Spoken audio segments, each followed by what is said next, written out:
घर के बारे में अल्फाज लिखिए, उनकी मदद से जुमले बनाए। घर में अम्मी है।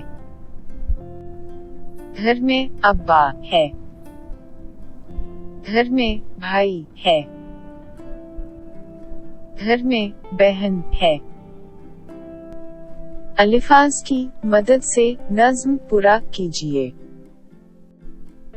पानी, हलवा, लड्डू, केला, टोपी, कपड़ा। अम्मी अम्मी आओ ना, अब्बा अब्बा आओ ना, बैठे मुझको खिलाओ ना, अच्छी गुड़िया लाओ ना, अम्मी अम्मी आओ ना, अब्बा अब्बा आओ ना, मुझको पानी पिलाओ ना, अच्छी हलवा लाओ ना, अम्मी अम्मी आओ ना, अब्बा अब्बा आओ ना, मुझको लड्डू खिलाओ ना, अच्छी कपड़ा लाओ ना। नज़्म पढ़ कर अम्मी के बारे में चंद जुमले लिखिए।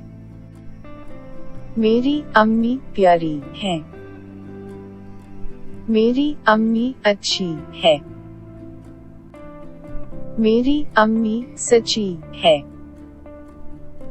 मेरी अम्मी लोरी सिलाती है।